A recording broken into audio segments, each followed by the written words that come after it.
Hello, it's Monday, March 24th, and that means two things. I ain't got time to say anything funny. There's too much going on in the lighting industry news brief brought to you by Keystone Tech and their direct drive emergency LED tube. This is certified under UL 924.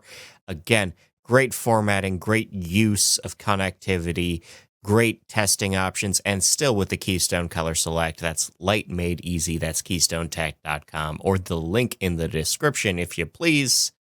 Let's go.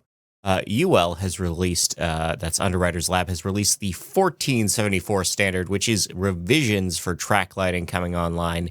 A federal judge has restored some EPA grants. $14 billion in funds for climate projects are back on the table until appeal. We have a new set of presidential executive orders canceling old presidential executive orders.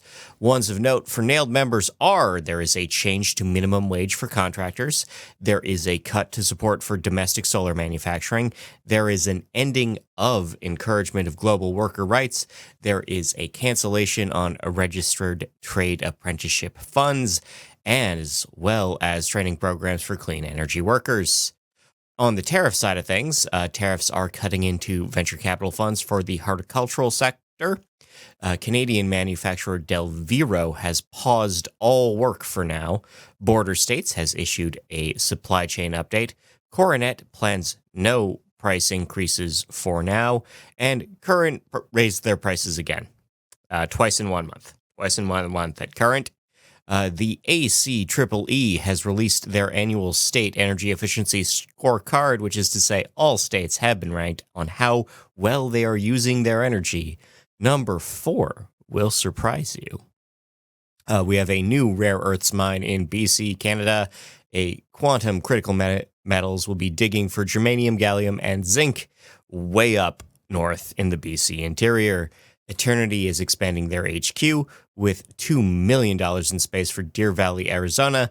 They make batteries for forklifts and for solar lighting. Methode has announced a dividend of 14 cents per share. Government-backed apprenticeships are failing. The pass rate for contractors out of these programs will not meet demands anytime soon. Signify has updated their share buyback program yet again with 146,000 shares bought back into the company at 20.5 euros apiece. We have an interview with the head of the NEMRA lighting division on Get a Grip on Lighting. The Pulse of Lighting survey for Q1 is open. You can have your say right now. Link in the notes, obviously. The IES is seeking submissions for their annual progress report. You have until the 25th. Edison Report EU has ended coverage abruptly. The SSL for the site has not renewed. The URL redirects to the web version of Designing Lighting. No comment from anyone at editorial over there. NEMA has a new logo and a website and a tagline. It's got lightning bolts. Ledvance has secured an EPD declaration for an LED tube, which is a first of its kind. Ferguson has settled on one name. All their business units are now working under the name Ferguson Home.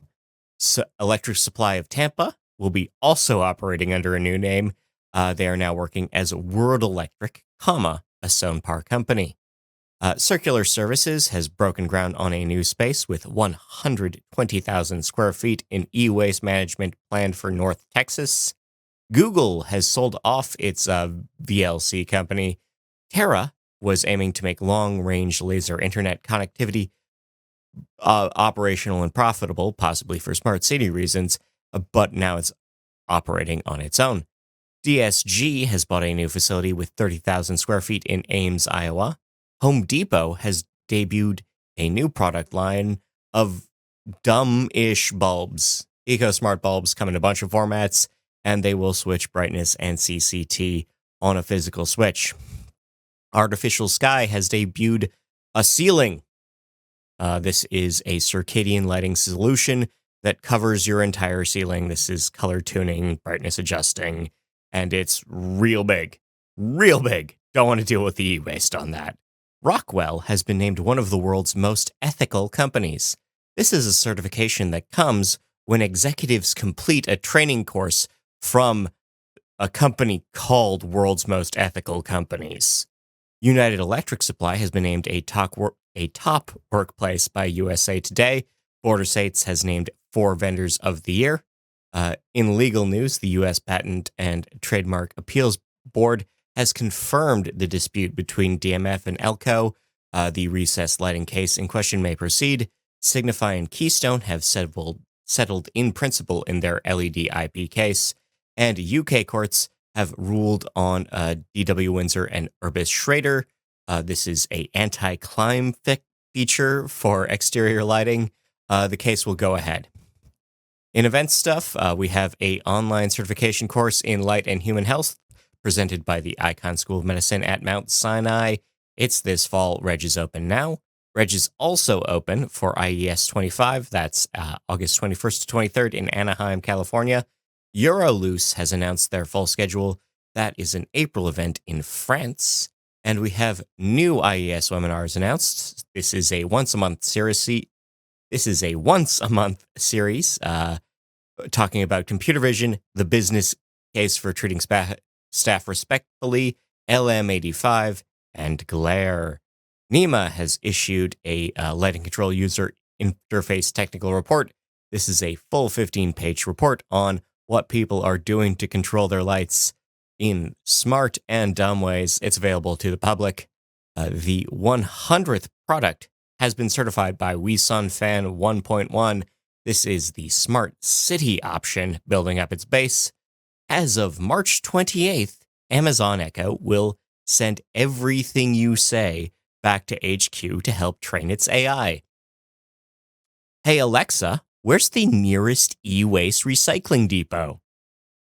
Siemens is investing in automation, not just with money, but with people. They are now hiring 7,000 new staffers to fill 2 business divisions. Sam Updike was on the Lighting Controls podcast this week. Qualcomm has bought Edge Impulse.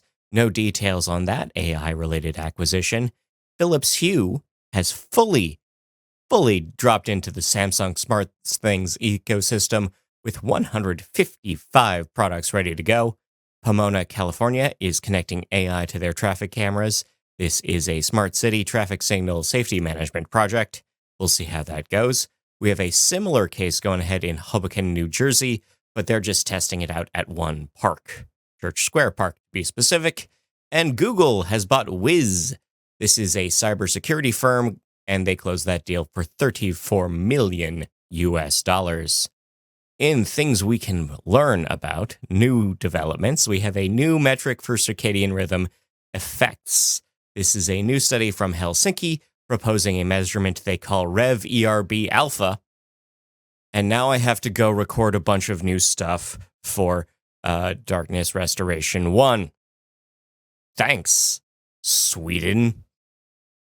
We have a new sapphire material for screens and lenses that resists scratches, glare, dust, and fog. That's pretty nice.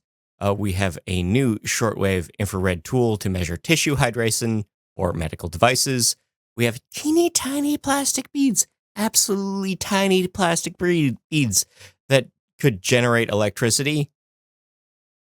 Just good old-fashioned static electricity. This might power your phone and your wearables at some point. And a YouTube car reviewer has compared a LiDAR guidance system against Tesla's camera-based full self-drive. The video itself is kind of contentious, but the Tesla fails on fog, heavy rain, and a Wile E. Coyote trompe-l'oeil mural. I'm willing to believe that it at least failed on 2 of those, yes. On the dark side of things, jet lag affects male and female mice differently. Blue light has been connected to green algae metabolism.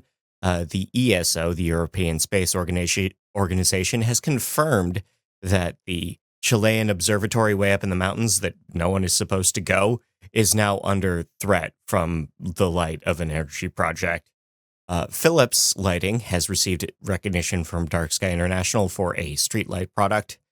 Testing, we have a new test of light colors for bird safety on Stevens Island in New Zealand. The UK has reaffirmed headlight glare issues with a new study. Nevada City, California, confusingly named place, has moved forward with a lighting ordinance. Fenwick, Delaware is studying their options for dark sky options. Sorry for saying that twice. Niagara Falls has announced their Earth Hour plans. Earth Hour is an event on March 22nd where you turn off the lights for an hour to note energy use. Santa Monica Pier is planning a light show where they turn the lights on and off in exciting and colorful ways for the same event. Fairfax, Virginia has started their Lights Out for Birds campaign. Sea turtle nesting has begun early in Volusia, Florida. Summit, New Jersey residents are pushing back on a proposed Unitarian Universal Church for its lighting plans. In Texas, town of Fairview, the mayor is claiming that a, again, not finished LDS temple is already in breach of a mediation agreement about lighting. The White Stadium is facing a lawsuit over its lighting. Dorset in the UK has received a paper on switching street lighting for health. Wilkes Barre, Pennsylvania has limited lighting from food trucks.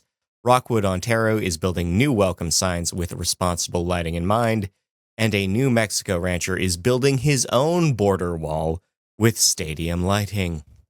Nadine Balbicki was on the Restoring Darkness podcast talking about scarcity of darkness. In horticultural news, Langley U is starting a strawberry project. We have new container farms going together in Seoul. Berger has partnered with Solemn, and Ball State U has partnered with Aku and Anu for their lighting needs for indoor growing.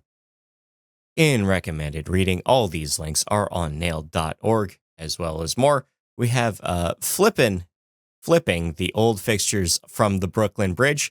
We have a new fight for rare earths. We have what trade wars are doing for vertical farms. We have the workforce gap in semiconductors and how it's not going to close. Experts are debating what is the best CCT for interior design. You should just clean your windows more often. Brands shouldn't use nicknames generated by fans, especially not mine. You can see a teardown of electronic and inductor ballasts. You can do something about copper theft yourself. Outdoor lighting is not great for your garden, actually. We have lighting CCT as an act of empathy. We have mini solar grids going up in Africa and what that means. Architect magazines talking about the future of being LED and whether or not architects are ready, which I think every contractor has said the present is LED and architects are clueless, because that's just how different specialties interact. How do you recycle a tanning bed, actually? We have a recap of the Parsons School of Design's 10th Annual Lifetime Achievement Awards. We have a case for not using AI on your vertical farm. Jim O'Brien talking about home automation trends, how to scale your IoT, a case for hybrid wired and wireless controls, why Wi-Fi jammers are becoming a new tool for burglars, and how to schedule your lighting using smart systems for your vacation for security. Assuming they don't use a Wi-Fi jammer, I guess. In local news, the Canadian government has pledged $11 million to energy projects in rural regions of Canada. Washington State is offering $55 million in grants to building owners. Iowa has proposed a bill to end infrastructure funding for its 4 biggest counties. The North Dakota Department of Commerce is planning projects for public buildings. Dominion Energy is offering homeowners in Virginia 45 free bulbs. Just 45 free ones. And Ameren, Illinois is offering incentives for new construction. In Minneapolis, Minnesota, they're still dealing with copper thefts, as is Silver Lake's neighborhood in Los Angeles, California. Copper wire thieves have also struck San Jose, California. And Acuity's purple streetlights have been spotted in Kennebunk, Maine. Mesquite, Texas City Council is offering incentives, including lighting options, to a mall anchor Macy's. Governor New York has $45 million to spend. Saanich, BC has completed infrastructure projects with federal funds. Buffalo, New York Public Schools have announced their 4-year plan for renovations. Kettering, Ohio Their school district needs $400 million to pay for renovations. Musco Lighting has partnered with the Caitlin Clark Foundation to relamp Des Moines school gyms. Kalamazoo, Michigan is offering grants to downtown businesses. Oak Island, North Carolina is going to enjoy the annexation from the city of Southport in terms of utilities and regulations.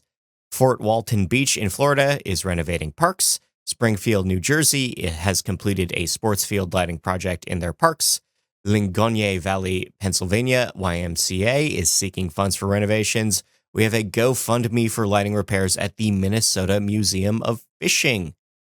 Toronto, Ontario is adding lighting to 2 parks, specifically to bother coyotes. The canids. Not any other kind of coyote. And the Madison, Wisconsin Museum of Contemporary Art has closed for renovations. Overseas, St. Peter's Basilica of Vatican City will be debuting new dome lighting for Easter Mass. The Philippines DOE has launched new energy projects. Auckland, New Zealand is planning 1.3 million New Zealand dollars in safety funds. The UK is updating their emergency lighting standards, and Ireland has spent €250,000 fixing those purple phosphors from Acuity. In sports, the stadium that plays host to the San Francisco Giants is adding LED lighting to a giant Coca-Cola bottle, and Lumi Canvas is building a video wall for the back wall of the Taipei Dome, where they play baseball. In People News, Jean-Claude L'Espérance has been named the VP of Sales at Renault Lighting. Ryan Huskenveld has been named the VP of IT at FW Web, AOK. 3 appointments have gone through at Legrand.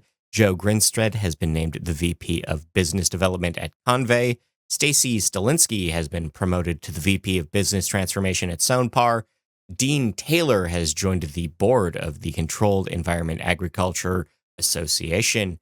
And in things that I just thought were weird, interesting, and maybe you can make them, Mariah Carey continues her feud with the entire lighting industry. This is the 3rd time, Mariah, in the past 12 months you've called out lighting. I do not care for that. I do not appreciate that, Mariah. You're off my Christmas list. We have still no evidence of any health effects, deleterious or otherwise, related to EMF. You can now sync your Govee lights to sports scores live. We also saw some LED clothes shown off at Paris Fashion Week. You can build your own red light therapy gear. Again, do not do this without advice from a doctor. You can also take your old light bulbs, your old LED A19s, and use them to make wheels for your robot. Also, virtual pop idol group HoloLive have endorsed streetlight vandalism in song. I would like to remind everyone that none of our sponsors, not myself, and not Nailed as a whole, none of them endorse crime, even if it's a catchy little bop. I'm not going to play it here because that would be a violation of the IP rights of HoloLive's record publisher, which would be a crime, which we don't do. I'm Scott Wachter. I want to thank you for your time. Thank you for your attention. Otherwise, have a great week. Enjoy the music. See ya. God, it's a ghost town here in the nighttime. All the worker bees on the train's back. I got nowhere to be in the big square in Shinsaibashi, drinking in public for the novelty of it.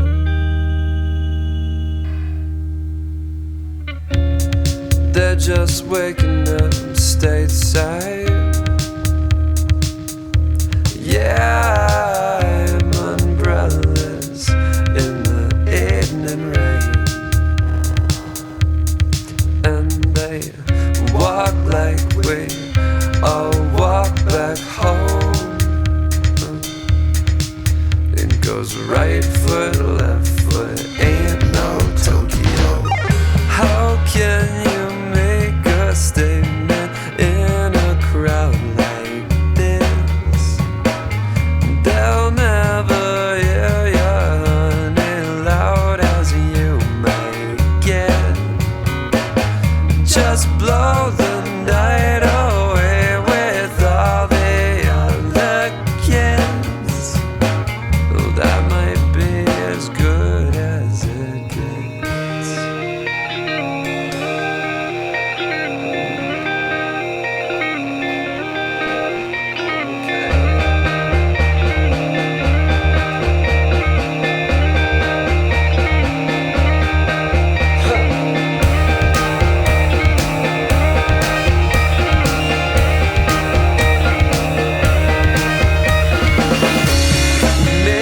said it, but who the fuck would know?